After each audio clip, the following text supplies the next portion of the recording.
बच्चों, आप कैसे हैं? पहले 8वीं कक्षा और 10वीं कक्षा विद्यार्थियों को स्वागत करता हूं। आज 10वीं कक्षा के एक कहानी को आरंभ करता हूं। कहानी का नाम है कश्मीरी सेब। कहानी का नाम है कश्मीरी सेब। बच्चों, इस कहानी में आरंभ करने से पहले हम इस कहानी के लेखक के बारे में जानकारी प्राप्त करेंगे। इस कहानी का लेखक का नाम है मुंशी प्रेमचंद। इस कहानी लेखक का नाम है मुंशी प्रेमचंद। प्रेमचंद जी का जन्म 31 जुलाई 1880 को वाराणसी के पास एक लमही नामक गांव में हुआ था। इनका वास्तविक नाम धनपत राय था। वे शिक्षा विभाग में नौकरी करते थे। बचपन में ही प्रेमचंद्र मातृ प्रेम से वंचित रहे। इनका जीवन गरीबी से गुजरा और वे मैट्रिक तक ही पढ़ पाए। वे यथार्थवादी कथाकार थे। इनकी प्रमुख रचनाएं हैं गोदान, सेवा सदन, गबन, निर्मला, कर्मभूमि आदि इनके प्रमुख उपन्यास हैं। बड़े घर की बेटी, नमक का दरोगा, पंच परमेश्वर, पूस की रात आदि इनकी प्रसिद्ध कहानियां हैं। प्रेमचंद जी की कहानियाँ मानस सरोवर नाम से संकलित हैं। बच्चों, आज इस कहानीकार के परिचय के बारे में हम जानकारी प्राप्त करेंगे। प्रेमचंद जी का जन्म, मुंशी प्रेमचंद जी का जन्म 31 जुलाई 1880 को क्रिस्त शक 1880 वाराणसी के पास, वाराणसिಯ ಹತ್ತಿರ ಲಮಹಿ ನಾಮಕ गांव में हुआ था। ಲಮಹಿ ನಾಮಕ ಅನ್ನುವಂಥ ಹಳ್ಳಿಯಲ್ಲಿ ಇವರು ಜನಿಸಿದರು। इनका वास्तविक नाम धनपत राय था। इनका वास्तविक का अर्थ क्या है बच्चों? बचपन का नाम। ಇವರ ಬಾಲ್ಯದ ಹೆಸರು ಧನಪತ್ ರಾಯ ಆಗಿತ್ತು। मुंशी प्रेमचंद ಅವರಿಗೆ ಬಾಲ್ಯದಲ್ಲಿ ಧನಪತ್ ರಾಯ್ ಅಂತ ಕೂಡ ಕರೀತಾ ಇದ್ರು। वे शिक्षा विभाग में नौकरी करते थे। ಅವರು एजुकेशन डिपार्टमेंटನಲ್ಲಿ ಇವರು ನೌಕರಿಯನ್ನು ಮಾಡ್ತಾ ಇದ್ರು। बचपन में ही ಬಾಲ್ಯದಲ್ಲಿಯೇ प्रेमचंद ಮಾತ್ರ ಪ್ರೇಮ್ से ವಂಚಿತ ರಹೆ। ಇವರು ತಮ್ಮ ತಾಯಿಯನ್ನು ಕಳ್ಕೊಂಡ್ರು। ಬಾಲ್ಯದಲ್ಲಿ ಇವರ ತಾಯಿಯನ್ನು ಕಳ್ಕೊಂಡ್ರು। इनका जीवन, प्रेमचंद जी का जीवन गरीबी में ही गुजरा। ಇವರ ಜೀವನವನ್ನು ಏನು ಮಾಡಿದ್ರು ಕೇಳಿದ್ರೆ ಬಡತನದಲ್ಲಿ ಕಳೆದ್ರು। ವೇ ಯಥಾರ್ಥವಾದಿ ಕಥಾಕಾರ್ತೆ, ಯಥಾರ್ಥತೆ ಸಮಾಜದಲ್ಲಿ ಏನು ನಡೀತದೆಯೋ, ಸಮಾಜದಲ್ಲಿ ಏನು ನಡೀತದೆಯೋ ಅದೇ ಚಿತ್ರಣವನ್ನು ತಮ್ಮ ಕೃತಿಯಲ್ಲಿ, ತಮ್ಮ ಕಹಾನಿಯಲ್ಲಿ ಚಿತ್ರಿಸುವುದಕ್ಕೆ ಮುಂದಾಗಿದ್ದಾರೆ। ಮಕ್ಕಳೇ, ಈ ಕಾಶ್ಮೀರಿ ಸೇಬ್ ಅನ್ನುವಂಥದ್ದು ಸಹ ಇಂದು ಸಹ ಅದು ಆ ರೀತಿ ಆಗ್ತಕ್ಕಂಥದ್ದು ಒಂದು ವರ್ಣನೆ ಸಮಾಜದಲ್ಲಿ ಇರ್ತಕ್ಕಂಥದ್ದನ್ನು ಇಲ್ಲಿ ಚಿತ್ರಿಸುವುದಕ್ಕೆ ಮುಂದಾಗಿದ್ದಾರೆ। ನೋಡೋಣ, ಆ ಪಾಠದ ಸಂದರ್ಭ ಬಂದಂಥ ಸಂದರ್ಭದಲ್ಲಿ ನಾವು ಅದ್ರ ಬಗ್ಗೆ ಯೋಚಿಸೋಣ। ಇನ್ಕಿ ಪ್ರಮುಖ ರಚನಾएं हैं। मुंशी प्रेमचंद जी के प्रमुख रचनाएं हैं गोदान हैं, सेवा सदन, गबन, निर्मला, कर्मभूमि आदि इनकी प्रमुख उपन्यास हैं। उपन्यास नावेल, अंग्रेजी में नावेल कहते हैं, कन्नड़ में काದಂಬರಿ कहते हैं. ಇವರ ಪ್ರಮುಖ ಕಾದಂಬರಿಗಳು ಗೋದಾನ್ ಅನ್ನುವಂಥದ್ದು, ಸೇವಾ ಸದನ್ ಅಂತಕ್ಕಂಥದ್ದು, ಗಬ್ಬನ್ ಅನ್ನುವಂಥದ್ದು, ನಿರ್ಮಲ ಅನ್ನುವಂಥದ್ದು, ಕರ್ಮಭೂಮಿ, ಇವೆಲ್ಲ ಅವರ ಪ್ರಸಿದ್ಧವಾಗಿರ್ತಕ್ಕಂಥ ಕಾದಂಬರಿ ಅಂತ ನಾವು ಹೇಳ್ತೇವೆ. ಬಡೇಗರ್ ಕಿ ಬೇಟಿ, ಇನ್ನು ಆ ಕಾದಂಬರಿಗಳನ್ನಷ್ಟೇ ಬರೆದಿಲ್ಲ, ಇನ್ನೂ ಕಥೆಗಳನ್ನು ಕೂಡ ಅವರು ಬರೆದಿದ್ದಾರೆ. ಬಡೇಗರ್ ಕಿ ಬೇಟಿ, ನಮಕ್ ಕಾ ದರೋಗ, ಪಂಚ್ ಪರಮೇಶ್ವರ, ಪೂಸ್ ಕಿ ರಾತ್, ಇವು ಅವರ ಬರೆದಿರ್ತಕ್ಕಂಥ ಪ್ರಸಿದ್ಧ ಶಾರ್ಟ್ ಸ್ಟೋರೀಸ್, ಅಂದರೆ ಇವರ ಕಹಾನಿಗಳಾಗಿದ್ದಾವೆ. ಪ್ರೇಮ್ಚಂದ್ ಜಿ ಕಿ ಕಹಾನಿಯ, ಅವರ ಪ್ರೇಮ್ಚಂದ್ ಅವರ ಕಥೆಗಳು ಮಾನಸ ಸರೋವರ ನಾಮ್ಸೆ ಸಂಕಲಿತ. ಅವರೆಲ್ಲ ಆ ಕಹಾನಿಗಳು ಮಾನಸ ಸರೋವರ ಅನ್ನುವಂಥ ಒಂದು ಸಂಕಲನದಿಂದ ಸಂಗ್ರಹವಾಗಿದ್ದಾವೆ. बच्चों, आज मुंशी प्रेमचंद जी के बारे में हम चर्चा किए गए हैं. बच्चों, पहले इस कहानी के आशय के बारे में हम थोड़ा सा ये चर्चा करेंगे. इस कहानी में कहानीकार ने या मुंशी प्रेमचंद जी ने क्या बताने के लिए चाहता है, वही के बारे में थोड़ा सा ये हम चर्चा करेंगे. लेखक जी मुंशी प्रेमचंद जी अपना अनुभव बताते हुए, अपना अनुभव, ತಮ್ಮ ಜೀವನದಲ್ಲಾದಂಥ ಅನುಭವವನ್ನು ಹೇಳ್ತಾ, ಪಾಠಕೋಂಕೋ ಪढ़ने वालों को, ನಮ್ಮ ಓದುಗರಿಗೆ ಸಚೇತ್ ಕರ್ತೆ ಹೈ, ಜಾಗೃತವನ್ನುಗೊಳಿಸ್ತಾ ಇದ್ದಾರೆ. ನೀವು ನನ್ನಂತೆ ಆಗದಿರಿ, ನನ್ನಂತೆ ನೀವು ಈ ಮೋಸ ಅಥವಾ ವಂಚನೆಗೆ ಹೋಗದಿರಿ.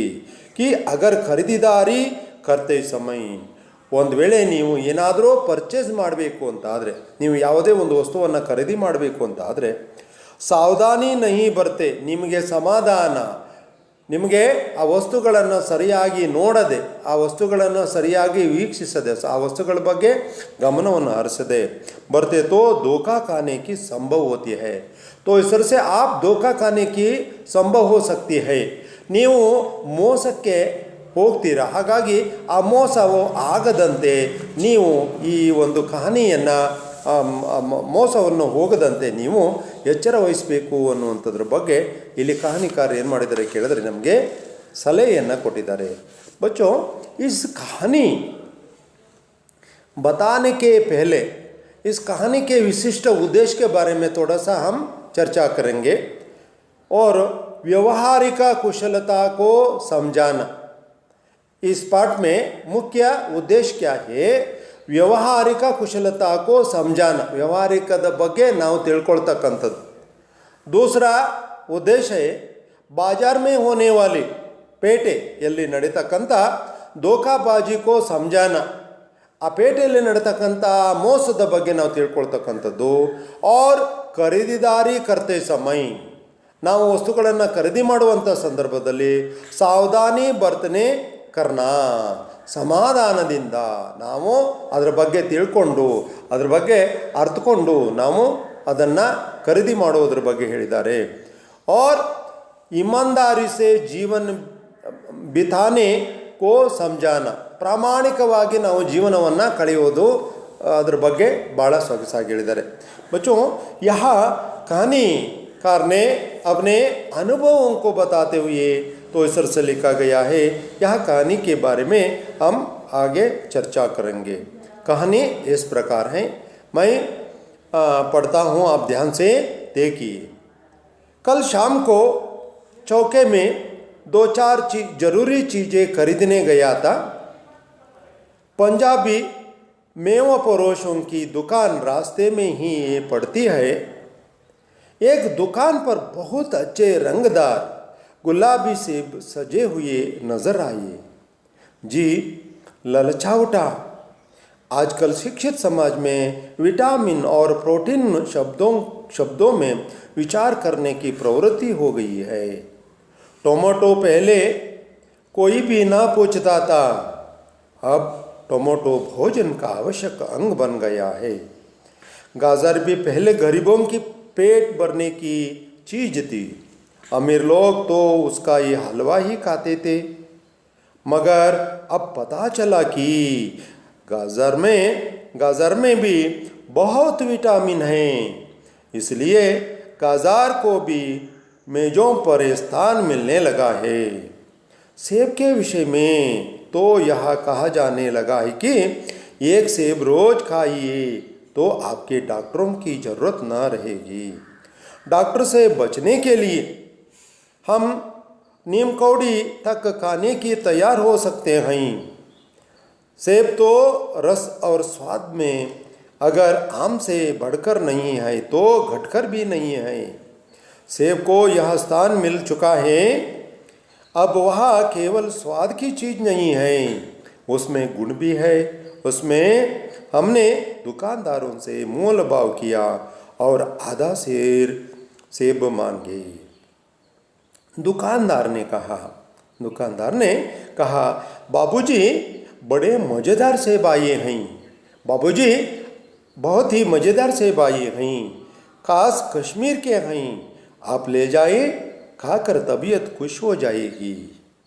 मैंने रुमाल निकाल कर उसे देते हुए कहा चुन चुन कर रखना। दुकानदार ने तराजू उठाई और अपने नौकर से बोला सुनो, आधा सेर कश्मीर सेब निकाल ला, चुनकर लाना। लौंडा 4 सेब लाया। दुकानदार ने तौला, एक लिफाफे में उन्हें रखा और रुमाल में बांधकर मुझे दे दिया। मैंने 4 आने उसके हाथ में रखे। घर आकर लिफाफा ज्यों का त्यों रखा दिया। रात को सेब या कोई दूसरा फल खाने का फायदा नहीं है, फल खाने का समय तो प्रातःकाल है। आज सुबह मुंह हाथ धोकर जो नाश्ता करने के लिए एक सेब निकाला तो सड़ा हुआ था। 1 रुपये के आकार का ये छिलका गल गया था। समझा रात को दुकानदार ने देखा न होगा। दूसरा निकाला मगर यह आधा सड़ा हुआ था। अब संदेह हुआ दुकानदार ने मुझे धोखा तो नहीं दिया है। तीसरा सेब निकाला, यह सड़ा तो न था मगर एक तरफ दबकर बिल्कुल पिचक गया था। चौथा देखा, वहाँ त्यों का ये बेदाग था मगर उसमें एक काला सुरखा था जैसे अक्सर बेरोम से होता है। काटा तो भीतर वैसे ही दब्बे जैसे बेर में होते हैं। एक सेब भी खाने लायक नहीं है। 4 आने पैसे उसके हित में गम न हुई है जितना ये समाज के इन चारित्र का ये पतन का। बच्चों, यहाँ कहानीकार ने अपने अनुभवों को बताते हुए कहते हैं, क्या है देखिए, कल शाम को चौक में 2-4 जरूरी चीज़ें खरीदने गया था। लेखक जी ने, प्रेमचंद जी ने एक दिन आवश्यक चीज को खरीदने के लिए चौके में गए थे। ಅವರು ಒಂದು ಅವಶ್ಯಕವಾದಂಥ ವಸ್ತುಗಳನ್ನು ಖರೀದಿ ಮಾಡೋದಕ್ಕೆ ಆ ಒಂದು ಚೌಕೆ 4 ದಾರಿಗಳು ಸೇರ್ತಕ್ಕಂಥ ಒಂದು ಸ್ಥಳಕ್ಕೆ ಅವರು ಹೋದರು, ಪೇಟೆಗೆ ಹೋಗಿದ್ರು।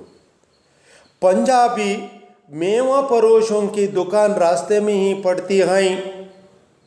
पंजाबी पंजाब राज्य के मेवा परोसों फ्रेश फ्रूट बेचने वाला, ताज़ा फल बेचने वाला, अत्यंत ಫ್ರೆಶ್ ಹಣ್ಣನ್ನು ಮಾರ್ತಕ್ಕಂಥ ಒಬ್ಬ ಪಂಜಾಬಿ ಹಣ್ಣನ್ನು ಮಾರ್ತಕ್ಕಂಥವನ್ನ ಅಂಗಡಿ ಏನಾಯಿತು, ದುಕಾನ್ ರಾಸ್ತೆ ಮೇ ಪಡ್ತಿ ಹೈ, ಹೋಗುವಂಥ ಸಂದರ್ಭದಲ್ಲಿ ಆ ಒಂದು ಅಂಗಡಿ ಏನಾಗ್ತದೆ ಕೇಳಿದ್ರೆ ನಮಗೆ ಸಿಗ್ತದೆ। एक दुकान पर बहुत अच्छे रंगदार गुलाबी सेब सजे हुए नजर आए। एक दुकान पर ಆ ಒಂದು ಅಂಗಡಿಯಲ್ಲಿ ಹೋಗುವಂಥ ಸಂದರ್ಭದಲ್ಲಿ दुकान पर बहुत अच्छे, बहुत ब्यूटीफुल, खूब सुंदर, रंगदार, कलरफुल ಬಣ್ಣ ಬಣ್ಣದ ಗುಲಾಬಿ ಬಣ್ಣದ ಸೇಬ್ ಸಜೆ ಹುಯಿ ನಜರ್ ಆಯಿ. ಒಂದರ ಮೇಲೆ ಒಂದನ್ನು ಇಲ್ಲಿ ನಿಮ್ಮ ಪುಸ್ತಕದಲ್ಲಿ ತೋರಿಸಿದ್ದಾರೆ ಮಕ್ಕಳೇ. ಆ ಸಜಾವಟಿಕೆ ಹೇಗಿರ್ತದೆ ಅಂತೇಳಿ ಒಂದರ ಮೇಲೆ ಇನ್ನೊಂದನ್ನು ಅವರು ಏನು ಮಾಡಿದ್ರು, ಗುಲಾಬಿ ನಜರ್ ಆಯಿ ಅದನ್ನು ನೋಡಿದ್ರು, ಆ ಹಣ್ಣನ್ನು ಜೋಡಿಸಿಟ್ಟಿದ್ರು. ಜಿ ಲಲಚಾ ಊಟ, ಅವರಿಗೆ ತುಂಬ ಲಲಚಾನ ಅತ್ಯಾಸೆ ಆಯಿತು, ತುಂಬ ಅದನ್ನು ಖರೀದಿ ಮಾಡಬೇಕು ಅನ್ನುವಂಥ ಆಸೆ ಲೇಖಕರಿಗೆ ಬಂತು. आजकल टुडे शिक्षित समाज में, पढ़े लिखे व्यक्तियों में, शिक्षित समाज में विटामिन और प्रोटीन के विचार की प्रवृत्ति हो गई है. क्या ये शिक्षित समाज में विटामिन और प्रोटीन के बारे में चर्चा करते हैं. प्रोटीन और विटामिन के बारे में, ಯಾವ ಯಾವ ಹಣ್ಣಿನಲ್ಲಿ ವಿಟಾಮಿನ್ ಇದೆ, ಯಾವ ಯಾವ ಹಣ್ಣಿನಲ್ಲಿ ಪ್ರೋಟೀನ್ ಇದೆ ಅನ್ನುವಂಥದ್ರ ಬಗ್ಗೆ ಇಂದಿನ ಒಂದು ಸಮಾಜ ಏನು ಮಾಡ್ತದೆ ಕೇಳಿದ್ರೆ ಯೋಚನೆಯನ್ನು ಮಾಡ್ತಾರೆ. ಹಣ್ಣನ್ನು ಸುಮ್ಮನೆ ಖರೀದಿ ಮಾಡಲ್ಲ, ಪ್ರೋಟೀನ್ ಮತ್ತು ವಿಟಾಮಿನ್ ಅಂಶ ಯಾವುದರಲ್ಲಿದೆ ಅನ್ನುವಂಥದ್ದನ್ನು ತಿಳಿದುಕೊಂಡು ಹಣ್ಣನ್ನು ಖರೀದಿ ಮಾಡೋದಕ್ಕೆ ಹೋಗ್ತಾರೆ. ಇದ್ರ ಬಗ್ಗೆ ಲೇಖಕರು ಹೇಳ್ತಾ ಇದ್ದಾರೆ ಏನಪ್ಪ ಅಂತಂದರೆ, ಟೊಮೊಟೊ ಕೋ ಪೆಹಲೆ ಕೋಯಿ ಬಿ ನ ಪೂಚ್ತಾ ತಾ. ಟೊಮೊಟೊ ಮೊದಲು ಇದನ್ನು ಯಾರೂ ಕೇಳ್ತಾ ಇರಲಿಲ್ಲ. अब ಟೊಮೊಟೊ ಭೋಜನ ಕಾ ಅವಶ್ಯಕ ಅಂಗ ಬನ್ ಗಯಾ ಹೇ. ಇಂದು ಆ ಟೊಮೊಟೊ ಅನ್ನುವಂಥದ್ದು ನಾವು ಅಡುಗೆಯನ್ನು ಮಾಡುವಂಥ ಸಂದರ್ಭದಲ್ಲಿ, ಸಾಂಬಾರನ್ನು ಮಾಡುವಂಥ ಸಂದರ್ಭದಲ್ಲಿ ಇವತ್ತು ಟೊಮೊಟೊ ಇಲ್ಲದೇ ಇದ್ದರೆ ಅಡುಗೆಯನ್ನು ಮಾಡೋದಕ್ಕೆ ಕಷ್ಟಕರವಾಗಿರ್ತಕ್ಕಂಥದ್ದಾಗಿದೆ. गाजर भी पहले गरीबों की पेट भरने की चीज थी. ಗಜ್ಜರಿ ಅನ್ನುವಂಥದ್ದು ಮೊದಲು ಬಡವರ ಹೊಟ್ಟೆ ತುಂಬುವ ವಸ್ತುವಾಗಿತ್ತು. ಗಜ್ಜರಿ ಅನ್ನುವಂಥದ್ದು ಮೊದಲು ಬಡವರ ಹೊಟ್ಟೆ ತುಂಬುವ ವಸ್ತುವಾಗಿತ್ತು. ಅಮೀರ್ ಲೋಗ್ ತೋ ಉಸ್ಕಾ ಯೇ ಹಲ್ವಾ ಹಿ ಖಾತೆ ಥೇ.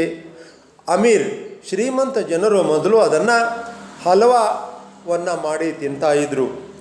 ಮಗರ್ ಆದರೆ ಅಬ್ ಪತಾ ಚಲಾ ಹೇ, ಈಗ ಗೊತ್ತಾಯಿತು. अब तो इस तरह से यहाँ चीज़ों के लिए क्या विटामिन और प्रोटीन हैं वह विचार को पता चला. इसलिए गाजर को भी मेज में स्थान मिलने लगा है. ಹಾಗಾಗಿ ಈ ವಿಟಾಮಿನ್ ಮತ್ತು ಪ್ರೋಟೀನ್ ಇರೋದರಿಂದ ಆ ಒಂದು ವಸ್ತುಗಳನ್ನು ಏನಪ್ಪ ಅಂತಂದರೆ ಮೇಲ್ಗಡೆ ಇಡುವಂಥದ್ದು ಅಥವಾ ಅವಕ್ಕೆ ಹೆಚ್ಚಿನ ಆದ್ಯತೆ ಬರಲಾರಂಭಿಸಿತ್ತು. ಸೇಬ್ ಕೆ ವಿಷಯ ಮೇ ತೋ ಯಹಾ ಖಾ ಜಾನೆ ಲಗಾ ಹೇ. ಸೇಬಿನ ಬಗ್ಗೆ ಹೇಳುವುದಾದರೆ ಹೇಳ್ತಾರೆ, ಏಕ್ ಸೇಬ್ ರೋಜ್ ಖಾಯಿಯೇ. ದಿನಾಲು ಒಂದು ಸೇಬನ್ನು ತಿಂದಿದ್ದೆ ಆದರೆ ಆಪ್ಕೆ ಡಾಕ್ಟರೋನ್ ಕಿ ಜರೂರತ್ ನ ರೇಗಿ. ನೀವು ಡಾಕ್ಟರ್ ಹತ್ರ ಹೋಗುವಂಥ ಅವಶ್ಯಕತೆಯೇ ಇಲ್ಲ. ಡಾಕ್ಟರ್ ಸೇ ಬಚನೆ ಕೆ ಲಿಯೆ, ಡಾಕ್ಟರ್ ಹತ್ರ ನಾವು ಹೋಗದೇ ಇರಬೇಕು ಅಂತ ಆದರೆ ಇದು ಏನಪ್ಪ ಅಂತಂದರೆ ನಾವು ಹಣ್ಣನ್ನು ತಿನ್ನಬೇಕಾಗ್ತದೆ. ಸೇಬ್ ತೋ ರಸ ಅವ್ರ ಸ್ವಾದ ಮೇ ಮಗರ್ ಆಮ್ ಸೇ ಬಡ್ಕರ್ ನಹಿ ಹೈ. ಸೇಬು ಅನ್ನುವಂಥದ್ದು ರಸ ಮತ್ತು ಸ್ವಾದ ರುಚಿಯಲ್ಲಿ ಅಗರ್ ಆಮ್ಸೆ ಬಡ್ಕರ್ ನಹಿ ಹೈ. ಆಮ್ ಹಣ್ಣುಗಳ ರಾಜ ಅಂತ ಕರೀತಾರೆ. ಮಾವಿನ ಹಣ್ಣನ್ನು ಹಣ್ಣಿನ ರಾಜ ಅಂತ ಕರೀತಾರೆ. ಇದು ಆ ಸ್ವಾದದಿಂದ ಮತ್ತು ರುಚಿಯಿಂದ ಮಾವಿನ ಹಣ್ಣಿನಕ್ಕಿಂತ ಹೆಚ್ಚಿಗೆ ಇಲ್ಲ, ಮಾವಿನ ಹಣ್ಣಿನಿಗಿಂತ ಕಡಿಮೆನೂ ಇಲ್ಲ. ಸೇಬ್ ಕೋ ಯಹ ಸ್ಥಾನ್ ಮಿಲ್ ಚುಕಾ ಹೇ. ಈ ಒಂದು ಸೇಬಿಗೆ ಈ ಒಂದು ಸ್ಥಾನ ಲಭಿಸಿದೆ. अब वह केवल स्वाद की चीज़ नहीं है, ಕೇವಲ ರುಚಿಗೋಸ್ಕರ ಸೇಬನ್ನು ತಿಂತಾ ಇಲ್ಲ, ಉಸ್ಮೆ ಗುಣ ಭಿ ಹೈ, ಅದರಲ್ಲಿ ಗುಣವೂ ಇದೆ. ಹಮ್ನೆ ದುಕಾನ್ದಾರ್ ಸೆ ಮೋಲ ಭಾವ್ ಕಿಯಾ. ಲೇಖಕರು ಆ ಒಂದು ಬೆಲೆಯನ್ನು ವಿಚಾರ ಮಾಡಿದ್ರು. ಯಾಕೆ ಅಂತಂದರೆ ನಾವು ಯಾವುದೇ ಒಂದು ಹಣ್ಣನ್ನು ಖರೀದಿ ಮಾಡುವಂಥ ಸಂದರ್ಭದಲ್ಲಿ ಅದರ ಬೆಲೆಯನ್ನು ಯೋಚನೆಯನ್ನು ಮಾಡ್ತೇವೆ. ಆಧಾ ಸೇರ್ ಸೇಬ್ ಮಾಂಗೆ. ಲೇಖಕ್ ಜಿನೇ ಆ ದುಕಾನ್ದಾರ್ ಸೆ ಕಹಾ ಆಧಾ ಸೇಬ್ सेब को देने के लिए कहा. दुकानदार ने कहा और फल या पंजाबी मेवा परोशों से कहा. लेखक ने तो इस तरह से मोल भाव के विचार को बताया. और दुकानदार ने कहा, बाबूजी बड़े मज़ेदार सेब आए हैं, बहुत ही ब्यूटीफुल, बहुत ही खूबसूरत है बाबूजी. खास कश्मीर के है, ಸ್ಪೆಷಲ್ ಕಾಶ್ಮೀರದಿಂದ ಬಂದಿರತಕ್ಕಂಥ ಸೇಬುಗಳಾಗಿದ್ದಾವೆ. ಆಪ್ ಲೇ ಜಾಯೆ, ತಾವು ತೆಗೆದುಕೊಂಡು ಹೋಗಿರಿ. ಖಾಕರ್ ತಬಿಯತ್ ಮುಜೆ ಹೋ ಜಾಯೇಗಿ, ನಿಮ್ಮ ಆರೋಗ್ಯ ಚೆನ್ನಾಗಿರ್ತದೆ, ಈ ಹಣ್ಣನ್ನು ತಿನ್ನಿ ಅನ್ನುವಂಥ ಸಲಹೆಯನ್ನು ಆ ಒಂದು ಅಂಗಡಿಕಾರನು ನೀಡಿದ. और मैंने रुमाल निकाल कर ನಾನು ಆ ಒಂದು ವಸ್ತ್ರವನ್ನು ನಿಕಾಲ್ ಕರ್ ಉಸೆ ದೇತೆ ಹುಯೇ ಕಹ ಚುನ್ಕರ್ ರಕ್ನಾ. ನೋಡಿ, ಹಣ್ಣನ್ನು ಕೊಡುವಂಥ ಸಂದರ್ಭದಲ್ಲಿ ಆಯ್ಕೆ ಮಾಡಿಕೊಂಡು ಕೊಡಿ.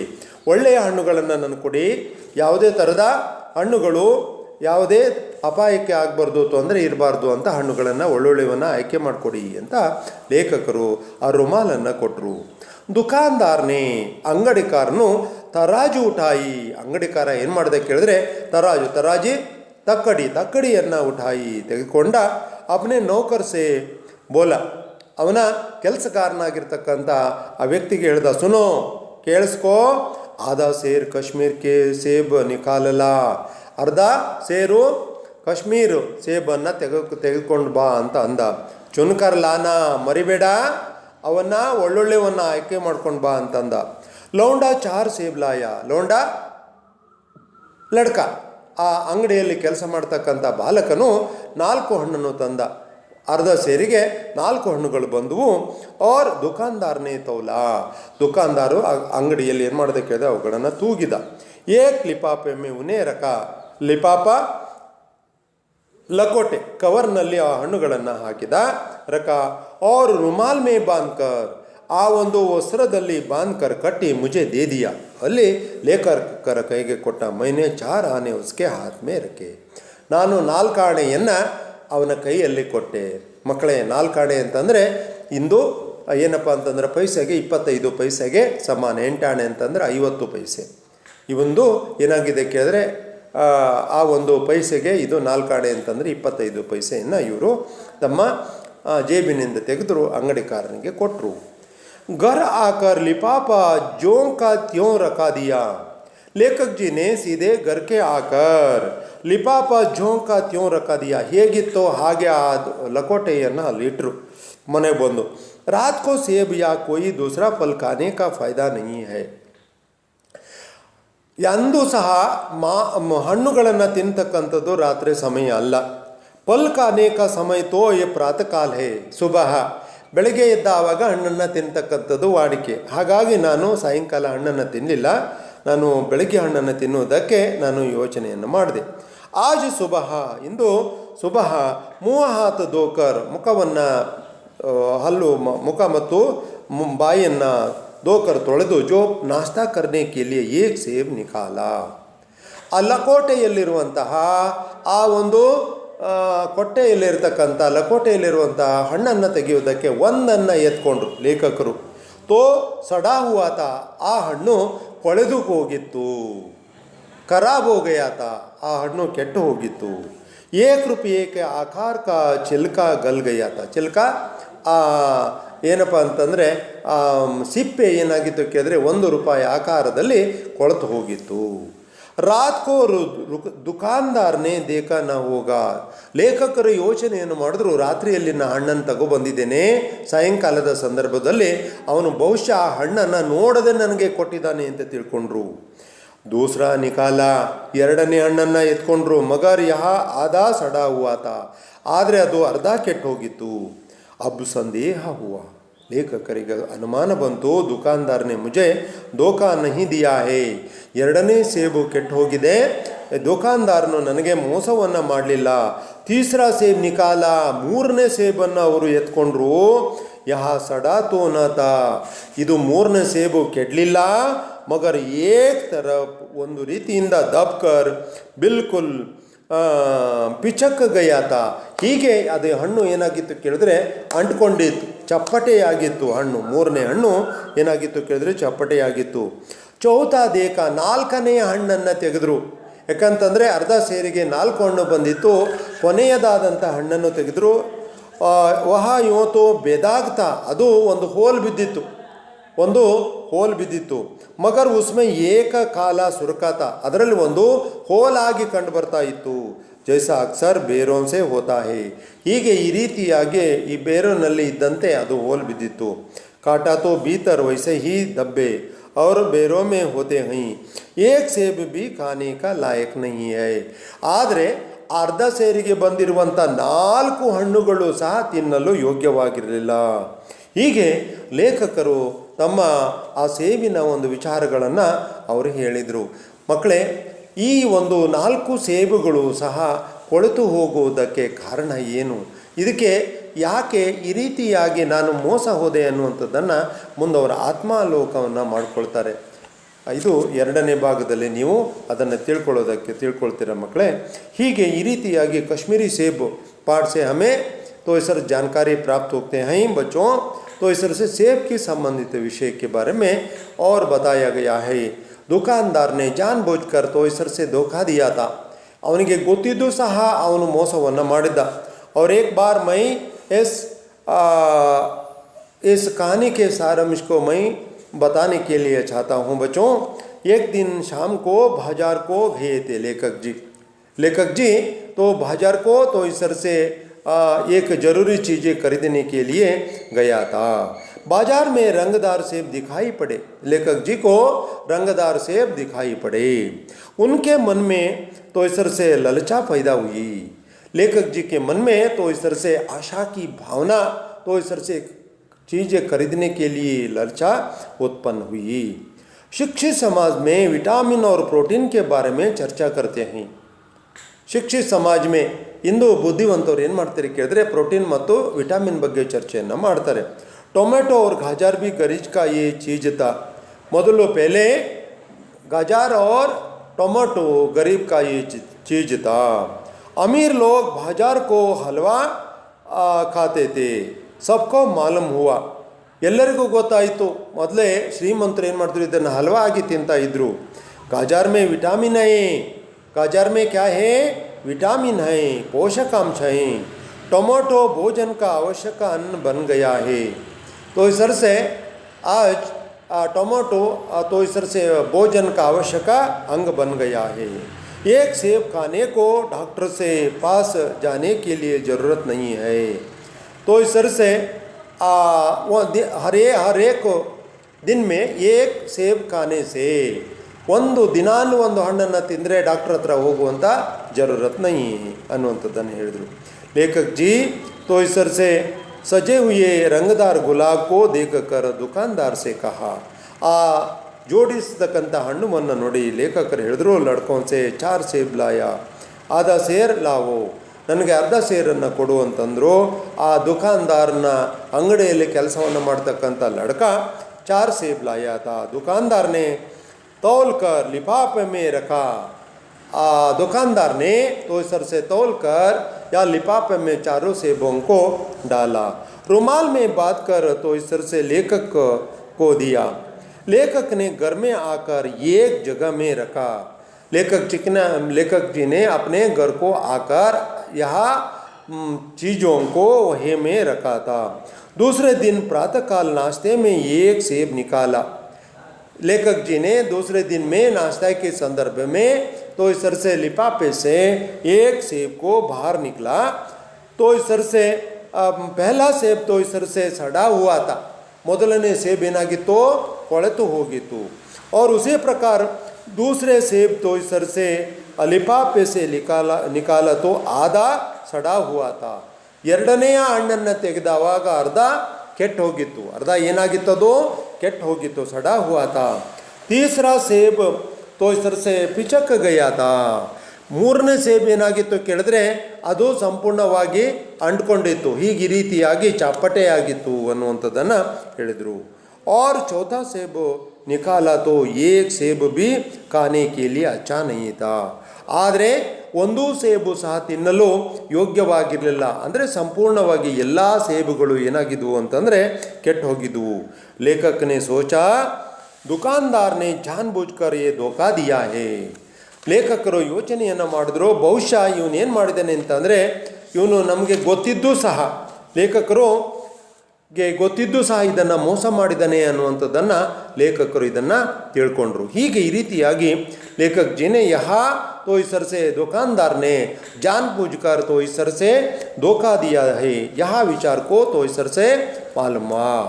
लेखक जी ने यहाँ दुकानदार से तो इस तरह से बातचीत करने के बाद तो इस तरह से लेखक को यहाँ विषय को बताया गया है. लेखक जी ने तो इस तरह से यहाँ विषय को बताने के बाद और लेखक यहाँ चीज़ों को खरीदने के लिए तो इस तरह से होते हैं। अच्छा बच्चों, इस पाठ की संबंधिता, एक एक वाक्य की संबंधिता प्रश्नोत्तर के बारे में हम चर्चा करेंगे। पहला प्रश्न है बच्चों, लेखक चीज़ें खरीदने कहाँ गए थे? लेखक ಚೀಜೆ ಖರೀದನೆ के लिए कहाँ गए थे? ಲೇಖಕರು ಆ ವಸ್ತುಗಳನ್ನು ಖರೀದಿ ಮಾಡುವುದಕ್ಕೆ ಎಲ್ಲಿಗೆ ಹೋಗಿದ್ರು ಅಂತ ಹೇಳಿದ್ದಾರೆ. बताओ. हाँ सही है. लेखक जी ने चीज़ें खरीदने के लिए चौके में गए थे. ಅವರು ಏನು ಮಾಡಿದ್ರು ಕೇಳಿದ್ರೆ, ಆ ವಸ್ತುಗಳನ್ನು ಖರೀದಿ ಮಾಡುವುದಕ್ಕೆ ಎಲ್ಲಿ ಹೋಗಿದ್ರು ಅವರು? ಚೌಕೆ ಎಲ್ಲಿ ಅವರು ಹೋಗಿದ್ರು. ಆ ಒಂದು शहर के चौके में गए थे. और उसी प्रकार दूसरा प्रश्न में लेखक जी को क्या नजर आया? लेखक जी ಅವರಿಗೆ ಯಾವ ಕಡೆಗೆ ಅವರ ದೃಷ್ಟಿಯು ಬಿದ್ದಿತು? बताओ. लेखक जी को हाँ रंगदार सेब को देखकर नजर आया.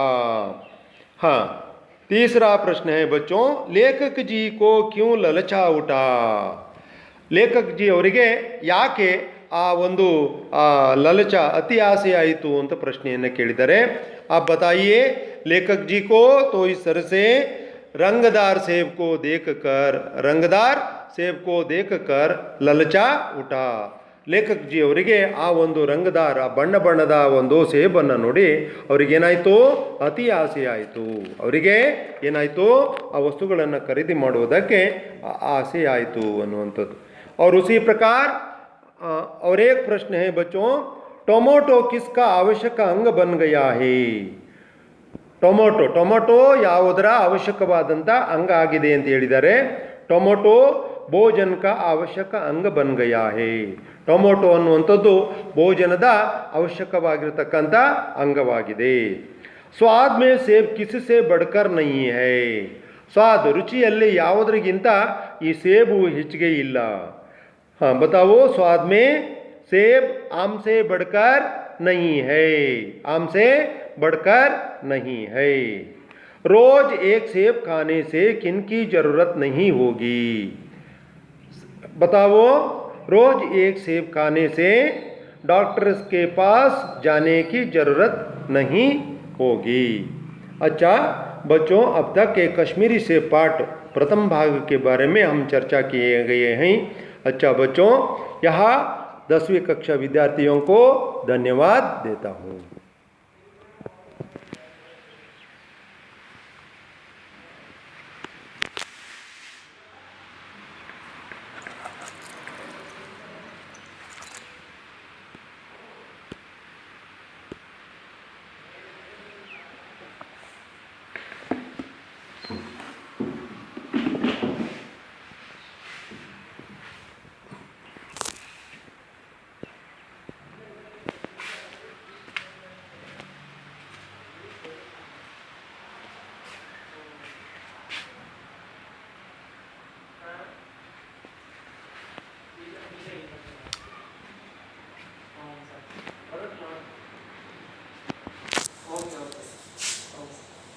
ಕಟ್ ಮಾಡಿದೆ ಸರ್. ಕರೆಕ್ಟ್ ಆಯ್ತಲ್ಲ? ಇದನ್ನೇ ಇನ್ನೊಂದು ಸರಿ ಓದ್ತಿದೆ ಇದನ್ನ ಅಲ್ವಾ? ನಡೀತೈತೆ ಸರ್. ನಡೀತೈತಾ? ಏಪ್ಪ